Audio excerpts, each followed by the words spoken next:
And now, tonight's presentation of radio's outstanding theater of thrills, Suspense.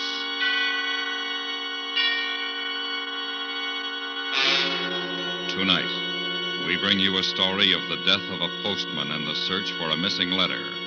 We call it The Seventh Letter. So now, starring Stacy Harris, here is tonight's suspense play, The Seventh Letter.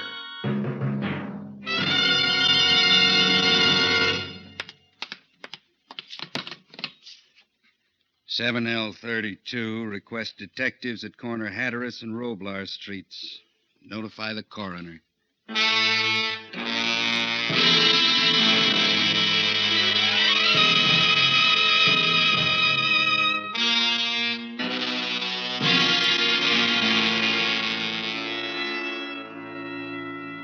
The place, a suburban residential area near a large city in Southern California. The time, 4:15 a.m. The body of a man had been found by a police patrol unit. The body was dressed in the blue-gray of the post office department, and a truck belonging to that department was at the curb. A letterbox nearby had been unlocked and stood open. 6 letters from that box were on the sidewalk near the body. The postman had been on a collection run. Someone had stopped him from completing that run by placing a knife in his back. 90 seconds after the police officer contacted communications, the message was relayed to a divisional detective bureau. Why don't you tell me once more, Lodger? Yes. But I've already told you. Yeah, I've got I it. don't believe that, Lodge. Hatteras and Roblar. Right. Now, come on, Lodge. Tell me, what were you doing in that alley? I told you I couldn't sleep, so I took a walk. In an alley at 3:30 in the morning? I was on my way home when those officers Now, stopped. don't lie to me, mister. You know what you were doing behind those houses, so do I. I wasn't doing anything. Were the lights on in any of them? I didn't know. Now, come on, level with me, mister. I am. Lieutenant? In a minute. Lodge, how long you been married? 2 years. Practically a newlywed, huh? How's your wife going to feel about you now? Huh? Please, I've never been in any trouble. Say before. What? Before. Say it. Before. Okay, now you're learning. What is it, so? Hot one just came in. We better roll. All right, have Johnson book this peeping Tom. Oh, no, please, I've got a family. I've got Get him out of here, responsibilities. Let's go, mister. Please. I'll meet you out in the hall. I was only taking a walk. You can explain it to the court in the morning. You don't believe me either, do you? Doesn't matter what I believe. The lieutenant said book you. Hey, Johnson? Yeah? I'll pray for him. What? The lieutenant, I'll pray for him. What's the charge, Saul? Bag, prowler. Empty your pockets, mister. Put your stuff on the counter. Everything? Everything.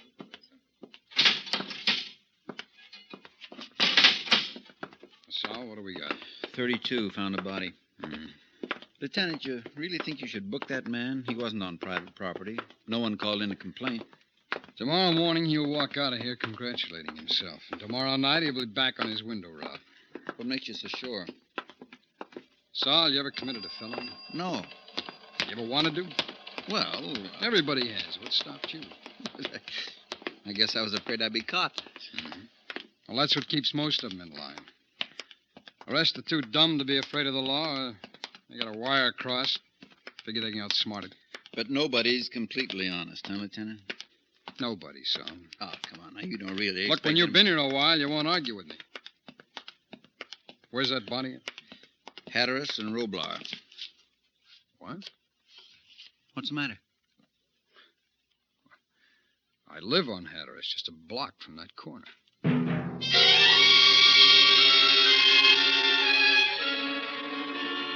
The time, 4:43 a.m. Lieutenant Joseph Carter and Sergeant Saul Morris arrived at the suburban intersection. A few minutes later, a unit from the department's crime lab arrived, followed by a postal inspector. By checking the collection times indicated on the mailbox, the time of death was set at 2:55 a.m. The uniformed officers searched the area, but the murder weapon was not found. The time, 5:07 a.m. You find out anything, Mac? Yeah, Lieutenant. Lots of sound sleepers in this neighborhood. Is that all? That's it. Nobody heard nothing. Okay. Thanks. Saul? Coming, Lieutenant. Well, how about it? Where's his ID? The coroner got it off his driver's license. Here. Henry R. Gilligan, 1514 West Latham, age 52. Case of accident. Notify Elizabeth Gilligan. Well, see if somebody does that, huh, so. Yes, sir. Oh, do you have anything else in his pockets? Just the usual. Keys, cigarettes, matches, some money. How much? $17 and some change. Oh, Lieutenant, Yes, Inspector? the crime lab boys want to take those letters downtown. Well, that's your department. Oh, it's all right. But you can't hold up the mail, you know. I'll have to have them back this afternoon. You'll have them. Oh, how many letters did you find? 6. Any of them have a return address on the envelope? All but one. I made a list of the letters, who they were going to, and the 5 return addresses. Well, I'd appreciate a copy if it isn't too much trouble. Oh, no trouble at all. I'll do it right away. Okay to take the body in? Yeah, they can have him. All right, come on, you guys. Give me a hand. Sure doesn't look 52. Guess that's from being outside so much. Yeah.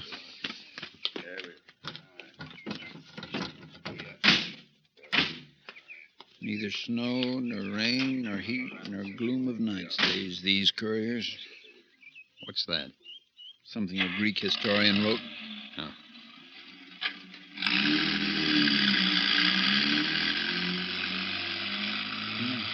Starting to get light. Yeah.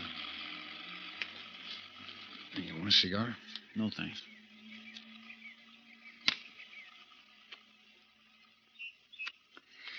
You see that white picket fence down there? Yeah, I believe I do. At your place? Mm-hmm. A boy and I painted that fence last Sunday. Sure seems funny. A murder in a section like this. Oh, how do you mean? Well, it's such a nice, quiet neighborhood. Well, that's what we're looking for. Hmm? Nice, quiet killer.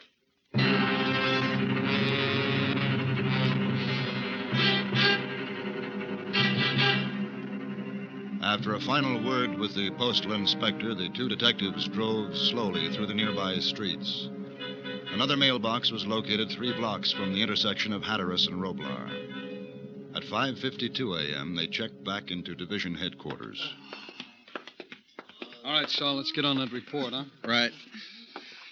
I sure can't figure out why anybody would want to kill a postman. No? You got an angle? Johnson? Yeah, Lieutenant? Who's the screamer? His name's Gillis. Narcotics picked him up a few minutes ago. The doc's looking him over. Hope they don't keep him down here all night. They won't. Saul. Hmm? Saul, suppose you'd mailed a letter down there last night, after the 8:30 pickup. Yeah. Long about midnight, you decided you wanted it back. What would you have done? Well, I'd have been there at 2:55 and asked Gilligan to return it to me. Yeah, except he wouldn't have given it back to you. Once a letter's mailed, it's against postal regulations to return it. Mm-hmm. Well, then I'd have forgotten about it. Would you? Or would you have killed to get it back? Ah, now, Lieutenant. What could anybody write in a letter that'd be that important? I don't know, Saul. I don't know, but somebody does. You think that's what happened? Now, what else could it be? 7 letters were mailed, Saul. The person that mailed the 7th was waiting there when Gilligan arrived. Saw Gilligan take the mail out of the box, and he approached him, asked him for his letter. Gilligan refused to give it to him. They argued, and one thing led to another, and the knife ended the argument. The mail was rifled, the letter found. Whoever did it went home to bed. It sounds good. It is good. Look, we know 6 people mailed letters in that box. We've got the letters, right? Yeah. Okay. We find the person that mailed that 7th letter. We got our killer.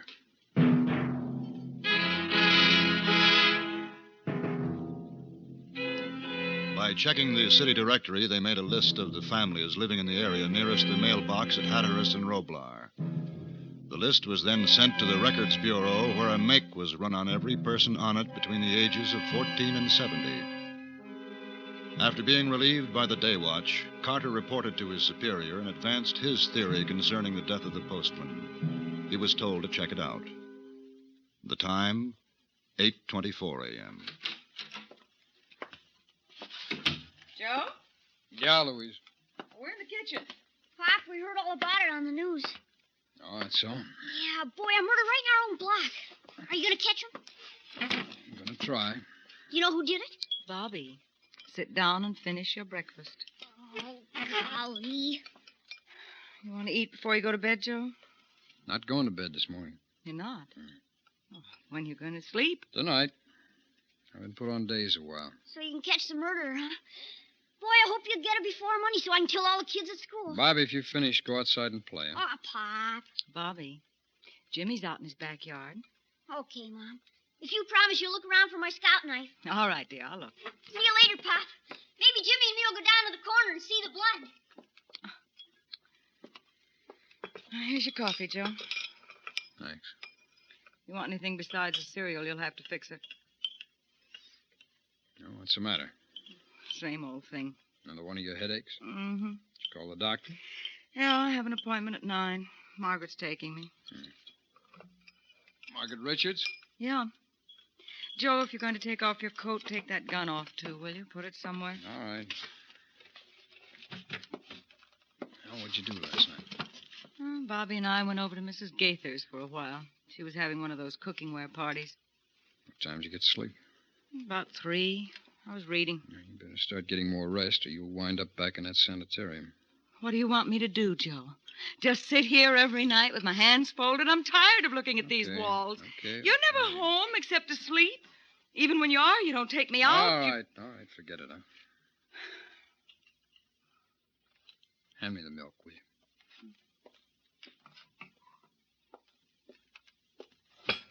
Thanks. When you get back, I got a list I want you to take a look at. What list is that? Suspects. You know most of them. Well, let me see it now. Oh, yeah. John and Nancy Robinson, Bert and Margaret Rick. Well, Joe, these are neighbors, friends of ours. One of them killed that postman. Well, if you believe that, you shouldn't be on this case. Oh, why not? Because of Bobby and me. We live here, too, you know. You can't make a friend one day and have your husband suspect him of being a criminal the next.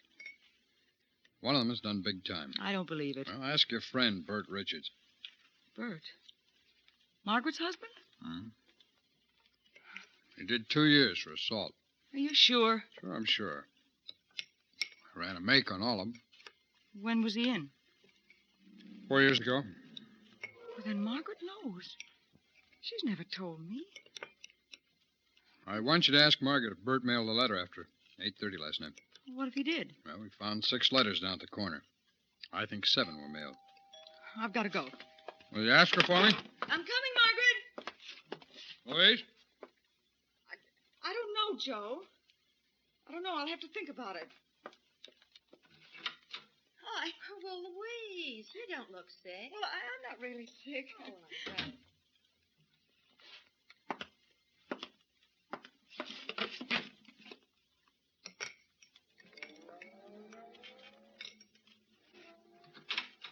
Pop, I'm in here, Bobby. Jimmy Claymore and me went down the corner. There wasn't no blood or nothing. I know. How do you figure you're going to catch that murderer, Pop? You got a plan? Yeah. Boy, I sure wish I could help you. Well, maybe you can, Bobby. If you really want to. If I want to. Pop! Okay. Now, you got to promise not to talk about any of this to anybody. Well, I promised God's honor. Okay, that's fine, Bobby. What do you want me to do first? Well, I got to find out a few things about our neighbors, Bob. Like what? Well, like... Jimmy's father worked nights and days. Days. He switched over a couple months ago. Mm-hmm. Well, why don't you ask Jimmy if his father mailed a letter late last night, huh? A letter? Why? Because I got to know the name of every person who was near that corner between 8:30 last night, 2:55 this morning. Oh. In case somebody saw the killer, huh, Pop? That's right, son. Well, if somebody did, don't you think he'd come and tell you? Might not. Might be afraid to. Oh, yeah. Okay, I'll ask him, only... Only what, Bobby? Well, I already know somebody who went down to that corner late last night. No? Who? Mom. Your mother? What'd you go down there for? To mail a letter.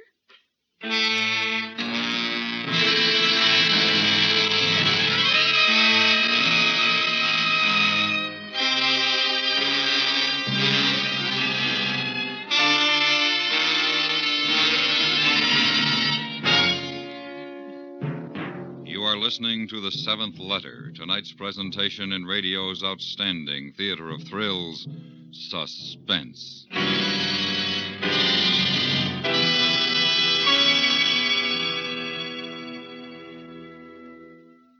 Wednesday night is your night for excitement with the FBI in peace and war, and tomorrow night is no exception, since a police chief is all set to use his information as the inside man to expose the bosses of a gambling ring.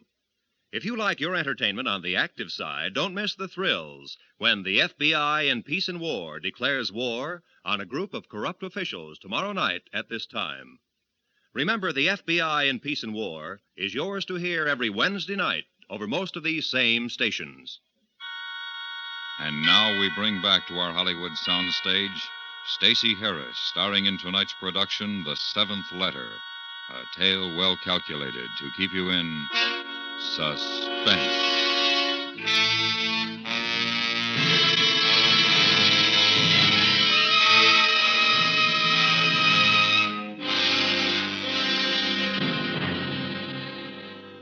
The time, 8:47 a.m. After learning that his wife had left the house late the night before to mail a letter, Carter checked the list of the 6 letters found near the postman's body. 5 of the letters held the return address. The 6th was addressed to a Mr. James Young in care of a local hotel. Carter had never heard of Mr. Young. Time, 9:57 a.m. Louise Carter and her friend, Margaret Richards, had left the doctor's office and entered a nearby drugstore. Want some cream in your coffee, Margaret? With this figure? No, thanks. I wish I could gain a few pounds. Doctor does, too. What'd he say? Are you all right? Oh, yes. He says I worry too much. Yeah, don't we all? Yeah. Louise, is Joe investigating that murder? Yes. He's working with the homicide department on it. Well, Bert wanted me to ask you. He's got a crazy idea that he might be a suspect. Bert? Well, for heaven's sakes, why? Well, Look, Louise, I've never told this to another soul in our neighborhood. And if you weren't my dearest friend, I'd Honey, never... you can trust me. You know you can. Well, a few years ago, Bert got into a fight. When he was getting the worst of it, he picked up a bottle to defend himself. Of course, he didn't hurt anybody with it, but they arrested him just the same. How long was he in? Oh, just overnight. Just as soon as they knew all the circumstances. But they even apologized. Oh. Well, if it wasn't serious. Of course it wasn't. But try and convince Bert. See, he's afraid Joe will find out about that and, get the wrong idea. Well, you tell Bert he hasn't a thing to worry about. Oh, thanks, honey. As a matter of fact, Joe's looking for someone who mailed a letter in that box last night. A letter? Mm-hmm. What is it? I sent Bert down to mail a letter just after midnight.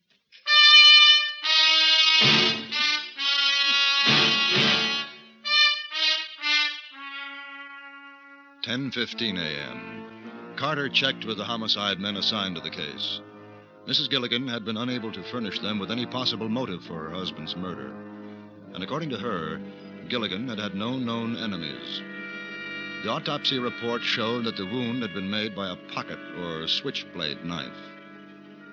10:47 a.m. Carter arrived at the crime lab. He was joined there by the postal inspector. They were informed that none of the envelopes had held a clear set of fingerprints. 11:05. They examined the letter addressed to James Young. Certainly nothing distinctive about the envelope, is there? No.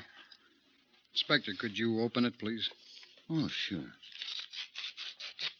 Looks like a greeting card of some kind. I hope it's one of those funny ones.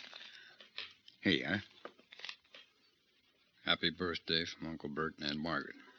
Well, that isn't very original. Is it any help, Lieutenant? Lieutenant? No, it's not very original.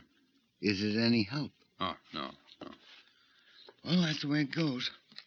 I might as well put these letters in my briefcase. I didn't know Gilligan, but some of the boys who did thought the best of him. They can't imagine why anyone would want to kill him. No. Neither can I. We're all hoping you catch the person who did it. Yeah. Are you ready, Inspector? Yes, indeed. You call us any time. We'll always do our best to help.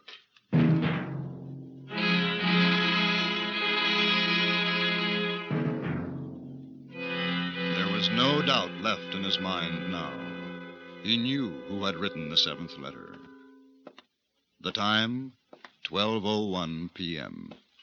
He arrived home. Louise? Hi, Pop. Oh, where's your mother? She back yet? No, she'll be home soon. She called a few minutes ago. What are you taking everything out of your dresser for? I'll put it all back. Well, just don't forget. Hey, Pop. Yeah? Have you seen my scout knife? I seen you what? My scout knife. Mom promised to help me find it, but she never did. No, when'd you lose it? Well, I don't know. We have a troop meeting this afternoon. I want... Hey, is that Mom? Bobby, if it is your mother. Yeah, I'll ask her. Bobby, now. wait, come here. Yeah? Now, look, I've got something important to say to your mother. But this is important, too. Our meeting's at 1:30. Bobby? You want to help me catch that murderer, don't you? Well, sure. Then you stay here, son. Oh, Joe, I didn't know you were home. Where's Bobby? He's in his room. The doctor gave me another prescription. Some pills for my nerves. And you should have heard Margaret lying about Bert. According to her, he was only in jail overnight. You asked her about him, huh? Yes. She say anything about him mailing a letter last night? Yes. Well, did he? She said that he did, yes. Looks like he killed that man, doesn't it? Does it? I want to change my dress. Did you fix Bobby any lunch? No, You want anything? not now. Louise, Hmm? what could be written in a letter that would be worth a man's life? Really, Joe, I haven't time to play games. This is no game. Well, I don't know. You lie. Joe. You mailed a letter last night. No. Don't lie to me, Louise. Bobby told me you did. Bobby told you. You questioned Bobby about me? I was one of your suspects, but instead of coming to me, you questioned Bobby? Louise, tell me about the letter. All my life, I've heard that a man had to have something wrong with him to want to be a cop, but I never believed it till now. Now, this morning you knew what I was looking for, but you didn't open your mouth. Just now, you were going to let me believe Bert Richards killed that man, and we both know who did. No. You know something about it. Come on, Louise, what was in that letter? I didn't mail any letter. I'll get Bobby in here. I'll find out which one of you is lying. Joe, wait. I went out to mail it. I told Bobby I was going to, but I changed my mind before I got to the corner. Is that the truth? Well, if it isn't, you'd beat it out of me, wouldn't you? Where's the letter now? It's in my purse.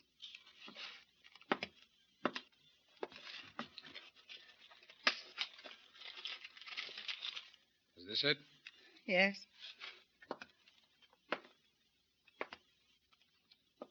It's to your sister. And I wish I'd mailed it.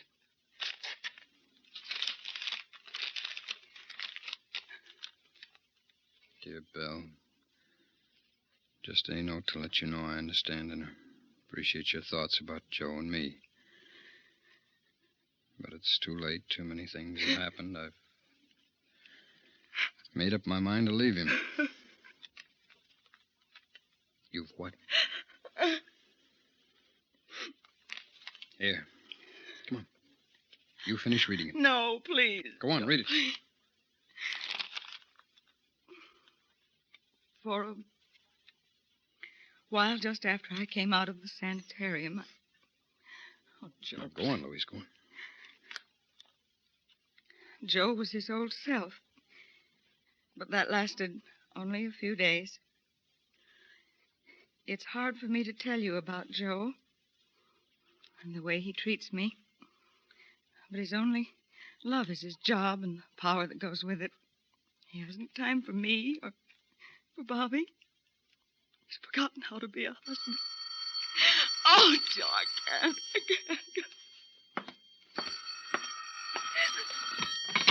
Hello.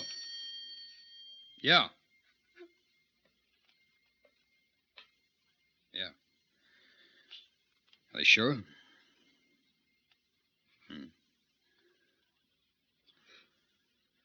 Okay. Thanks for calling.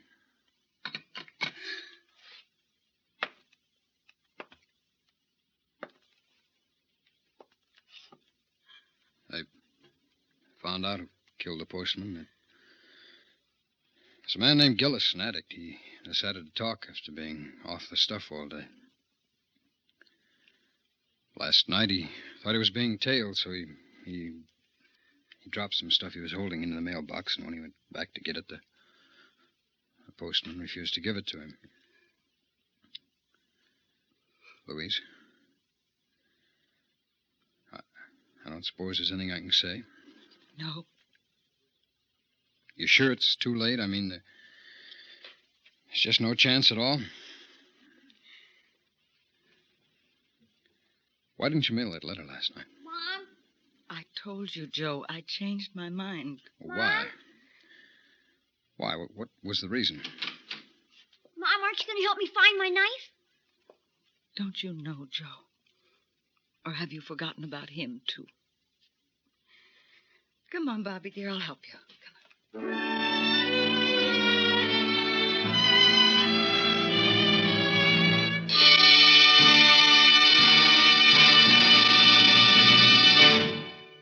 Suspense, in which Stacy Harris starred in tonight's presentation of The Seventh Letter.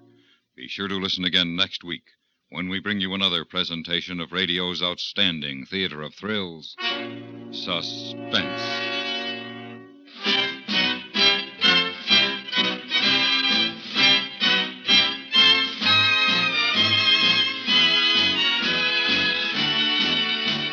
Suspense is produced and directed in Hollywood by Anthony Ellis.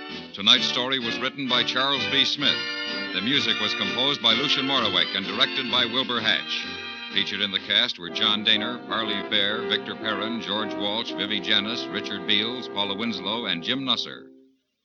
The life of an insurance investigator may be dangerous, but it's thrilling, too, and you can hardly blame yours truly, Johnny Dollar, for pursuing his unusual career. Nor can anyone blame you for following Johnny Dollar as he moves around from clue to clue until every case of mayhem or fraud that he tackles is finally solved. 5 nights a week, yours truly, Johnny Dollar, will keep you in a state of high suspense as he ferrets out the chiselers, the crooks, and even the killers who think they have executed a perfect crime. Don't miss a single exciting chapter of Johnny's current case. Listen for yours truly, Johnny Dollar, every Monday through Friday night over most of these same stations. Stay tuned for 5 minutes of CBS News to be followed on most of these same stations by My Son Jeep.